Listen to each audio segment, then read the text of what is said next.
తుఫాన్ ప్రభావంతో ఏపీ వ్యాప్తంగా వర్షాలు కురుస్తున్నాయి. మరో 2 రోజుల పాటు వర్షాలు కురిసే అవకాశం ఉందని అధికారులు చెబుతున్నారు. ప్రస్తుతానికి మోంథా తుఫాన్ తెలంగాణ వైపుకు కదులుతోంది. మరోవైపు అధికారులు అప్రమత్తంగా ఉండాలని ప్రభుత్వం సూచించింది.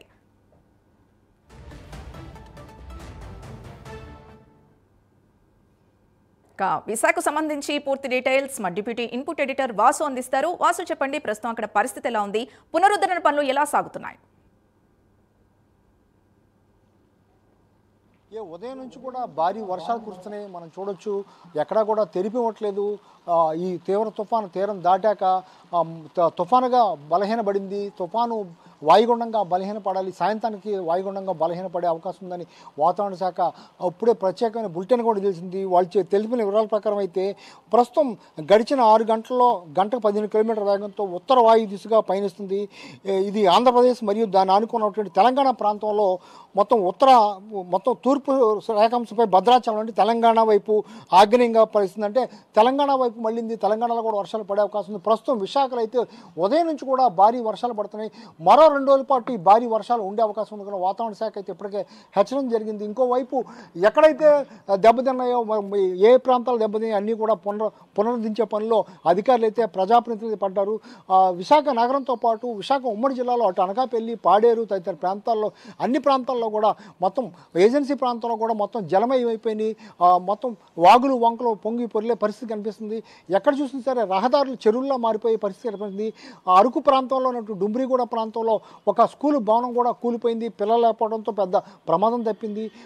విశాఖ నగరంలో ఉన్నటువంటి భీమిలి ప్రాంతంలో ఉన్నటువంటి మత్స్యకార గ్రామాల్లో కనీసం వెళ్ళటానికి వాహనాలు లేక మాజీ మంత్రి భీమిలి ఎమ్మెల్యే గంటా శ్రీనివాసరావు పడవలో వెళ్ళి వాళ్ళందరూ కూడా పరామర్శించి వాళ్ళకి సాయం చేసేందుకైతే భరోసా ఇచ్చి రావడం జరిగింది. అదేవిధంగా పశ్చిమలో ఎమ్మెల్యే నిండిపోయినటువంటి మొత్తం ఎక్కడైతే మునిగిపోయినా ఆ ప్రాంతాలను పరిశీలిస్తున్నారు. అదేవిధంగా వంశీకృష్ణ యాదవ్ ఎమ్మెల్యే హార్బర్లో మొత్తం కూడా బోట్లు కొన్ని దెబ్బతిన్నాయి, మత్స్యకారులు ఇబ్బంది పడుతున్నారు, వేటకి వెళ్ళకుండా వాళ్ళందరూ కూడా పరామర్శించి ఇలాగా ప్రజాప్రతినిధులు ఒకవైపు, మరోవైపు అధికారులు ఎక్కడ ఈ తుఫాను వల్ల దెబ్బతిన్న ప్రాంతాలను పరిశీలిస్తున్నారు.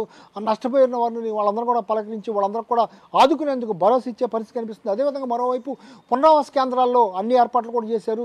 ఎటువంటి ఇబ్బందులు కలగకుండా వాళ్ళకి ఆహారం అయితేనే, తాగునీరు అయితేనే అన్ని ఏర్పాట్లు కూడా చేయడం జరిగింది. వర్షం అయితే తెరిపివ్వకుండా ఉదయం నుంచి 6 గంటల నుంచి కూడా కంటిన్యూగా వర్షం పడుతూనే ఉంది, భారీ వర్షం పడుతూనే ఉంది. అదేవిధంగా సముద్ర తీర ప్రాంతం అంతా కూడా అలకలంగా మారిపోయింది. మొత్తం కూడా అలలు భారీగా ఎగసిపడుతున్నాయి. మరోవైపు సముద్ర తీర ప్రాంతం కొంతవరకు కోతకు కూడా గురైంది. ఈ విధంగా మొత్తానికి అటువైపు రూరల్ ప్రాంతాల్లో కూడా రైతులు కూడా పంటలు పోయి ఇబ్బంది పడుతున్నారు. ఏ పంటలు పోయినాయి, ఎంత మేర పోయినాయి అన్నీ కూడా అంచనా వేసుకునే పరిస్థితి కనిపిస్తుంది. ఇప్పటికే చంద్రబాబు నాయుడు అయితే ఏరియల్ సర్వే నిర్వహిస్తున్నారు. మరోవైపు మంత్రి లోకేష్ మొత్తం ఏ జిల్లాలో ఎంత నష్టం వాటిల్లింది, ఏ పంటల నష్టం వాటిల్ని, ఎంతమంది ఎటువంటి ఇబ్బందులు కలిగినాయి, ఎవరు ఏ విధంగా అయింది వివరాలు తీసుకుంటున్నారు. ఈ విధంగా మొత్తానికి ప్రత్యేక అధికారులు ఎవరైతే నియమించారో అధికారులు అందరూ కూడా ఆయా జిల్లాల్లో నష్టాన్ని మొత్తం కూడా అంచనా వేస్తున్నారు. నష్టాన్ని అంచనా వేసి ఒక 24 గంటల్లో మరో 24 గంటల్లో ఈ భారీ వర్షం కురిసే అవకాశం ఉంది. 48 గంటల పాటు తేలికపాటి వర్షాలు ఉండే అవకాశం ఉంది. వాతావరణ శాఖ అయితే హెచ్చరించిన నేపథ్యంలో ప్రభుత్వం మరోసారి అప్రమత్తమైంది. అన్ని ప్రాంతాలను కూడా అప్రమత్తం చేసింది. లోతట్టు ప్రాంతాల్లో ఉన్నటువంటి అందరూ కూడా తరలించేందుకు ఏర్పాటు చేస్తున్నారు. మరోవైపు మేఘాద్రి రిజర్వాయర్ అయితేనే, లేకపోతే రూరల్ ఉన్నటువంటి నదులు అయితేనే అన్నీ కూడా పొంగి పొరలే పరిస్థితి కనిపిస్తుంది. ఏజెన్సీలో గిరిజనులు చాలా ఇబ్బంది పడే పరిస్థితి కనిపిస్తుంది. ఎందుకంటే వాగులు వంకలు పొరవటం, వాళ్ళకి బాహ్య ప్రపంచంతో సంబంధం తెగిపోయి రహదారులు లేక తిండి లేక ఇబ్బంది పడే పరిస్థితి కనిపిస్తుంది. వాళ్ళందరూ కూడా పునరావాస శిబిరాలకు కూడా రావడానికి నిరాకరించడంతో వాళ్ళందరూ కూడా అక్కడే ఉండిపోయి ఇబ్బంది పడే పరిస్థితి కనిపిస్తుంది. నగరంలో దాదాపు 55 పునరావాస శిబిరాలు ఏర్పాటు చేశారు. ఎక్కడెక్కడ అవసరమో అన్ని ప్రాంతాలను కూడా తరలించారు. అదేవిధంగా గాజువాక ప్రాంతంలో కూడా చాలా అపార్ట్మెంట్లో ఉండే కాలనీలను కూడా మునిగిపోయే పరిస్థితి కనిపించింది. ఈ విధంగా ఎక్కడికక్కడ కూడా ప్రజలు ఇబ్బంది పడే పరిస్థితి కనిపిస్తుంది. అటు ఏజెన్సీలోను, ఇటు మొత్తం కూడా విశాఖ నగరంలోను, రూరల్ ప్రాంతాల్లో కూడా ప్రజలు ఇబ్బంది పడే పరిస్థితి. మరో 48 గంటల పాటు ఈ భారీ వర్షాలు ఉండే అవకాశం వాతావరణ శాఖ అయితే హెచ్చరిస్తుంది. మరో మత్స్యకారులు మరో 2-3 రోజుల పాటు వేటకు వెళ్లొద్దని కూడా వాతావరణ శాఖ అయితే హెచ్చరించింది. వాసు, అంటే మళ్ళీ నార్మల్ పరిస్థితికి రావడానికి ఇంకా ఎంత సమయం పడుతుంది? అలాగే చంద్రబాబు టెలికాన్ఫరెన్స్ ద్వారా క్లియర్ ఆదేశాలు ఇచ్చారు అధికారులకు. సో ఎలా సాగుతోంది? మరో 48 గంటలు దాటితే కానీ ఈ వర్షం మొత్తం కూడా తగ్గే అవకాశం లేదు, 48 గంటల పాటు వర్షం ఉండే అవకాశం ఉందని, మరో 24 గంటల పాటు భారీ నుంచి అతి భారీ వర్షాలు, 48 గంటల పాటు అతి చిన్నగా పడే అవకాశం ఉందని చెప్పే పరిస్థితి కనిపిస్తుంది. మరోవైపు చంద్రబాబు నాయుడు ఇప్పటికే ఏరియల్ సర్వే నిర్వహిస్తున్నారు. మొత్తం కూడా ఎప్పటికప్పుడు అధికారులతో రాత్రంతా కూడా మాట్లాడడం జరిగింది. ఇవాళ కూడా ఎక్కడెక్కడ నష్టం వాటిల్లింది 19 జిల్లాలను గుర్తించడం జరిగింది. దాదాపు 95 ప్రాంతాల్లో భారీ నుంచి అతి భారీ వర్షాలు కురిసినట్టుగా కూడా గుర్తించారు. ఎక్కడెక్కడ ఎంత వర్షపాతం నమోదైంది, ఎక్కడ ఎక్కువగా ఇబ్బంది పడ్డారు మొత్తం కూడా సేకరించే పనిలో పన్నారు. అధికారులు అయితే మొత్తం పంట నష్టం ఎంత, లేకపోతే ప్రాణ నష్టం ఎంత, పశువులు కూడా చాలా కూడా ఈ వర్షాల కారణంగా దెబ్బతిని కొన్ని మృత్యువాత కూడా పడినాయి. అదేవిధంగా పంటలు పంటలు నష్టపోయారు, ఎక్కడ పంట నష్టపోయారు, రైతులకు ఏ విధంగా ఆదుకోవాలి, మొత్తం ఈ అంచనాలను రెడీ చేస్తున్నారు. ఇవన్నీ సిద్ధం చేశాక ప్రభుత్వానికి ఒక నివేదిక ఇచ్చే అవకాశం ఉంది అధికారులు. దాన్ని బట్టి చంద్రబాబు అయితే కేంద్రంతో మాట్లాడే అవకాశం ఉంది, ప్రధాని దృష్టికి కూడా తీసుకెళ్లే అవకాశం ఉంది. ఎందుకంటే చాలా భారీగా నష్టం వాటిల్లింది, ఇది కేంద్రం కూడా ఆదుకోవాల్సిన అవసరం ఉంది. అందువల్ల తప్పనిసరిగా ఒక నివేదిక తయారు చేసి కేంద్రానికి కూడా ఇచ్చేందుకైతే ప్రభుత్వం సిద్ధమవుతుంది. వసు, అంటే అధికారులకు ముఖ్యంగా వ్యవసాయ శాఖకు సంబంధించి క్లియర్ ఒక కమిటీని ఏర్పాటు చేసే దిశగా వెళ్తున్నట్టు తెలుస్తోంది. సో దానికి సంబంధించిన అప్డేట్స్ ఏంటి?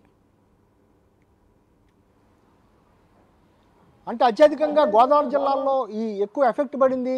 గోదావరి జిల్లాలో మొత్తం అత్యధికంగా అంటే వ్యవసాయం ఎక్కువ పండిస్తారు. పంటలు అయితేనే, కూరగాయల పంటలు అయితేనే, వ్యవసాయం వరి అయితేనే, లేకపోతే అటు కోనసీమలో ఎక్కువ దెబ్బతింది కాబట్టి ఆ కొబ్బరి మొత్తం కూడా అక్కడ ఇబ్బంది పడే పరిస్థితి ఉంది. అందువల్ల ఆ రైతులు ఏ విధంగా నష్టపోయారు, వాళ్ళందరూ కూడా అంటే పూర్తిగా పంటలు నష్టపోయినాయా, పూర్తిగా నష్టపోయినాయి, లేకపోతే వాటిని మళ్ళీ బతికించుకునే అవకాశం ఉందా, ఇవన్నీ కూడా చేస్తున్నారు. అందులో భాగంగానే వ్యవసాయ అధికారులతో కూడా మాట్లాడటం జరుగుతుంది. ఎక్కడెక్కడ ఏ పంటలు దెబ్బతిన్నాయి, ఆ పంటలు పూర్తిగా పోయాయా, లేకపోతే ఏ విధంగా చేయాలనేది కూడా అంచనా వేసే విధంగా ఒక నివేదిక తెప్పించుకుంటున్నారు. ఇప్పటికే వ్యవసాయ అధికారులు అయితేనే, కింద స్థాయి మండల స్థాయి అధికారులు అయితేనే, సర్వేర్లు అయితేనే, ఆయా గ్రామాల్లో, ఆయా మండలాల్లో, ఆయా మున్సిపాలిటీల్లో ఏ విధంగా దెబ్బతిన్నాయన్నీ కూడా మొత్తం సేకరించే పనిలో ఉన్నారు.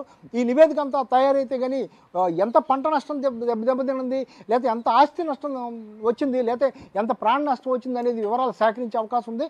అదృష్టం కొద్దీ ముందుగా ప్రభుత్వం అంతా అప్రమత్తంగా ఉండటం వల్ల ప్రాణ నష్టం బాగా తగ్గింది. అంత ప్రాణ నష్టం లేకపోయినా కూడా ఆస్తి నష్టం అయితే అది ఊహించిన విధంగానే ఉంటుంది. ఎంత ఏ స్థాయిలో ఉంటుంది అనేది కూడా మనం అర్థం కాని పరిస్థితి కనిపిస్తుంది. ఈ భారీ గాలులు చూస్తున్నాం మనం. గాలులు కూడా భారీగా 80 నుంచి 90 కిలోమీటర్ల వేగంతో గాలులు వేసే పరిస్థితి కనిపిస్తుంది. ఎక్కడ కూడా ఈ గాలులు వేగం మాత్రం తగ్గట్లేదు. ఈ భారీ గాలులు వల్లనే ఎక్కువ చెట్లు కూలిపోవడం, ఇల్లు ధ్వంసం అవడం, వర్షాలకి భారీగా ఇబ్బంది పడే పరిస్థితి ఏర్పడుతుంది. ఏజెన్సీలో మరీ ఎక్కువ పడే పరిస్థితి పడుతుంది. మొత్తం ఎన్ని ప్రాంతాల్లో ఏజెన్సీ అయితేనే, లేకపోతే రూరల్ ప్రాంతాలు అయితేనే, పట్టణ ప్రాంతాలు అయితే ఏ విధంగా నష్టం చేకూరిందని, వ్యవసాయము లేకపోతే ఆస్తి నష్టం అన్నీ కూడా ఒక నివేదిక తయారు చేయడానికైతే అధికారులకు ఇప్పటికీ ఆదేశాలు ఇచ్చారు. అందులో భాగంగా అధికారులు అంతా సిద్ధం చేస్తున్నారు. Right, thank you Vasu.